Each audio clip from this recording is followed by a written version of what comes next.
Oh, I'm glad I get to give the talk today. I'm not glad that Mark's out of town, but he will be back. I go to pick him up about 1:45, and so keep him in your good thoughts for a safe journey and an uneventful journey. I'm sure it's going to be great. I did talk to him. He said it's very cold. They got a lot of snow and ice, and he so appreciates California now. You forget about it when you're here all the time. Well, I've been reading a new book to me called The Untethered Soul by Michael Singer. Has anyone read it? All right, I know that Lynn Liddell, they had it in the class before the service. You studied it for a while. Well, I'm really excited about many of the ideas in the book, and if we apply them, how they're going to make our lives better, happy, healthier, more loving, full of joy. So I'm going to share some of these ideas with you today. And know that this is just an introduction. There's so much in the whole book, and I can't cover everything in 20 minutes. So it's just an introduction. I encourage you to get the book. Oprah liked it, and she had many interviews with Michael Singer, and those are posted on YouTube, so you can go there and watch them too. The first idea, and I think the main idea in the book, is about that voice in our mind that chatters all the time. Many of you might know it by another name, monkey mind. And the voice or monkey mind is actually just a jumble of thoughts. Yeah, here they are. It's not too clear, but you can see that they're jumping from limb to limb, and they also jump from tree to tree, just like the thoughts in our brain that go from one thought to the next thought to the next thought. And sometimes they're rational and they're problem-solving thoughts. Sometimes they're forced and demanding. And sometimes they're fantasy thoughts. Sometimes they're self-critical. I have a lot of those. And sometimes we have all of those thoughts at the exact same time, believe it or not. It's really kind of crazy-making, and it really does induce a lot of stress. Here's an example of my monkey mind.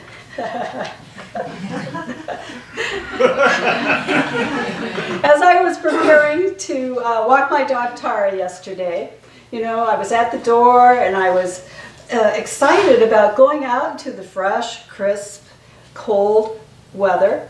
And so I go outside. By the time I get to the sidewalk, I'm checking my pockets. I'm like, did I take my keys?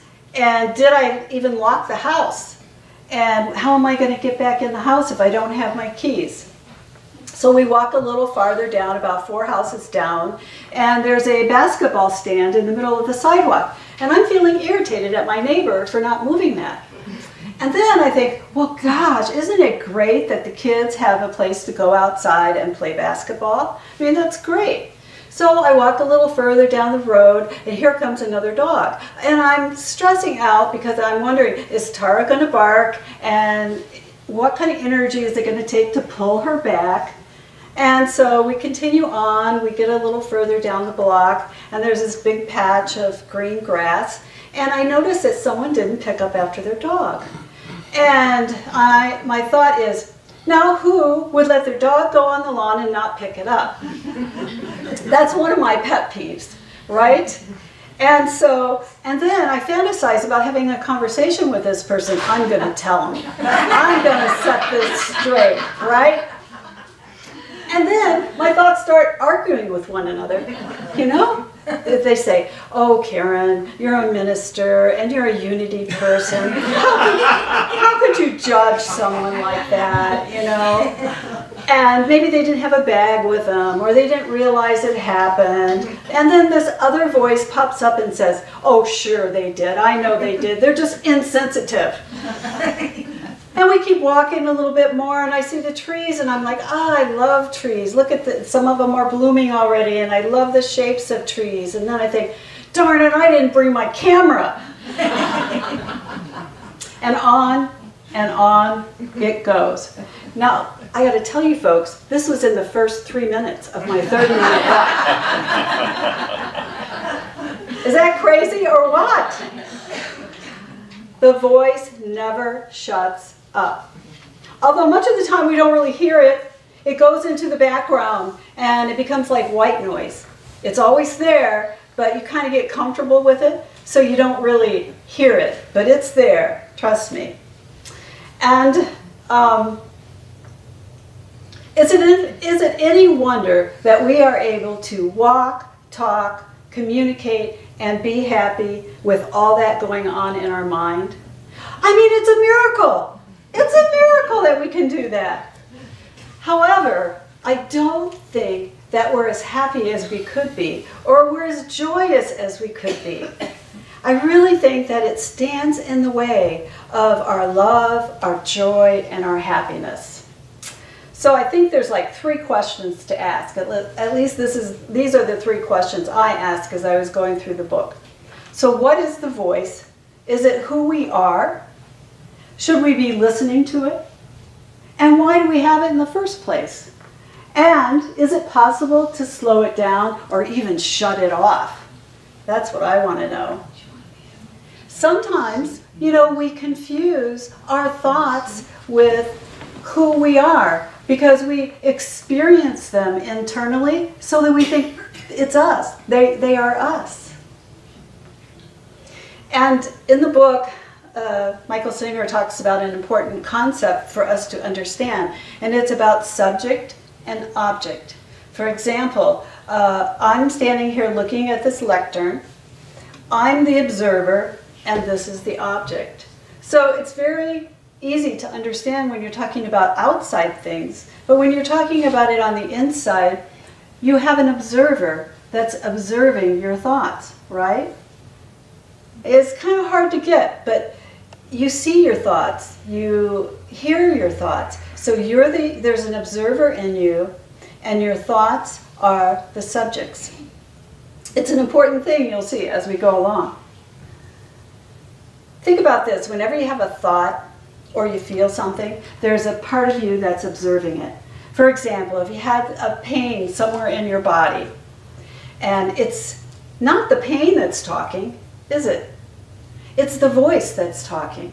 It's the voice that says, there's a pain in my leg, it hurts, I wonder if I have a tumor, oh my God, I'm going to die, right? That's what happens when the thoughts have a will of their own. When they get going, they can but it's not you. And the part that is noticing is you. You are the observer, also known as the witness. In Buddha circles, sometimes it's called the witness. It's the silent one. It's the one where there's no fear, there's no judgment, there's no worry. It doesn't have any of that. And in the Judeo-Christian culture, this is called the soul. And in unity, we might call it consciousness. And getting in touch with this part of ourselves can help us quiet that voice so that we can be more loving, we can be happier, and less anxious. Michael writes,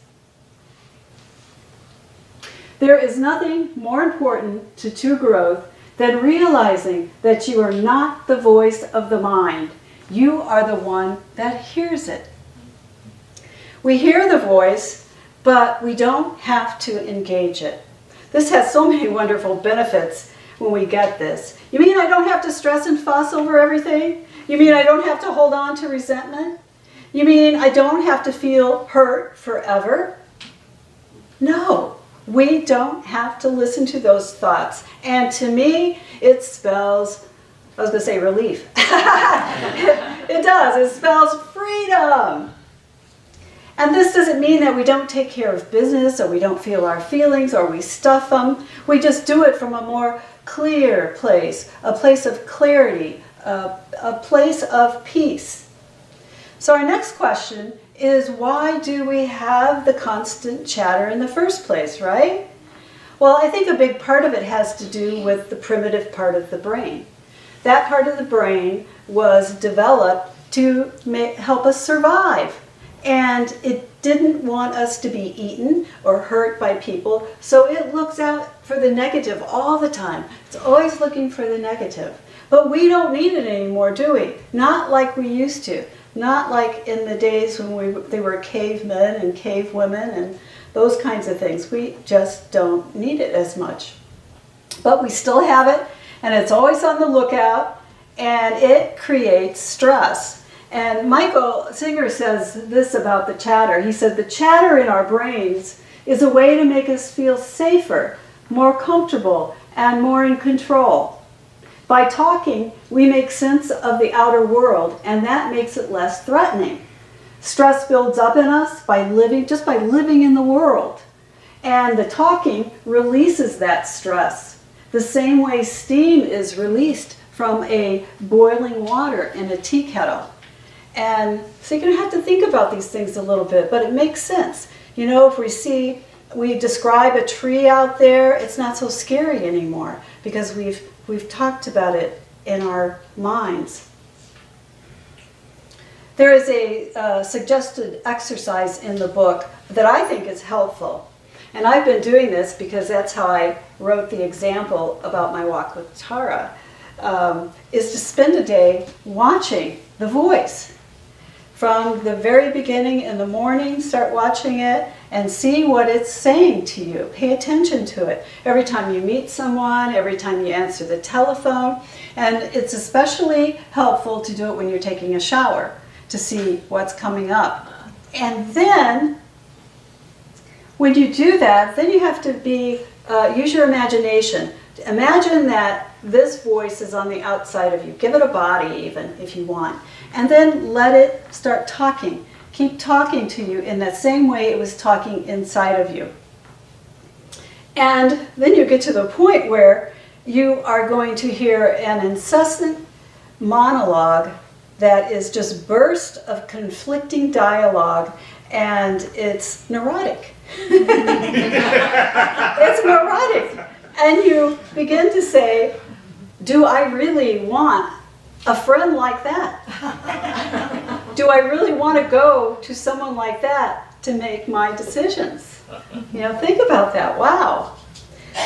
You just realize that, no, you don't want that person as your financial consultant. And if you decide to do this exercise, like I did, I'd love to hear from you. I'd love to hear how it went, what happened, what came up, how you worked with it. One of the ways that we learn to release the thoughts we don't want is to connect more with the observer.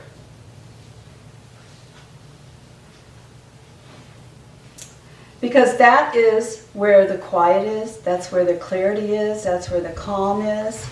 And the best way to do that is through meditation. I know it! You knew I was going to say meditation, right? Well, because I said it's the best way to do it. It just is. There are other ways, so don't be afraid. There are other ways if you don't do meditation. But as I mentioned earlier, many times that the voice or the thoughts go into the background, and the only way you really are going to see them is if you become quiet and let them surface. And they will surface. Singer says that when you notice the chatter, to relax and lean away from it. And I like that. And just let it pass. Let the thoughts pass. Nothing will stay, they will all pass. And the more you do that, the more successful you will be. And you will lower that amount of noise. And when you transcend the chatter, you will meet the observer. And that's that silent, pure part of yourself that is just awesome to be there in that. You know, I had a Byron Katie quote that I somehow missed. Here we go. I want to do this little experiment to show you how you can change your thoughts. So close your eyes. And now I'd like you to bring to mind a full moon.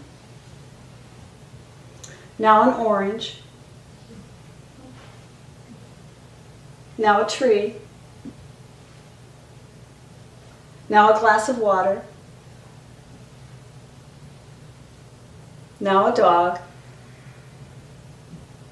Okay, open your eyes. Wasn't that easy? You are in control of changing your thoughts. Were you able to see each one? Yeah. I mean, we're the ones that can do this. And Byron Katie has a great quote. I discovered that when I believed my thoughts, I suffered. But that when I didn't believe them, I didn't suffer. And that this is true for every human being. Freedom is as simple as that. I found that suffering is optional. I found a joy within me that has never disappeared, nor not for a single moment. That joy is in everyone always. And that's the truth. So you can change your thoughts. And some other ways to change them are yoga, tai chi, chanting, continuous prayer. So if you don't want to meditate, I think that's the best way, but if you don't want to, there are other ways to do it. Whatever it takes for you to lessen this and bring you closer to the observer. So I hope I piqued your interest in this, to study this even a little bit more.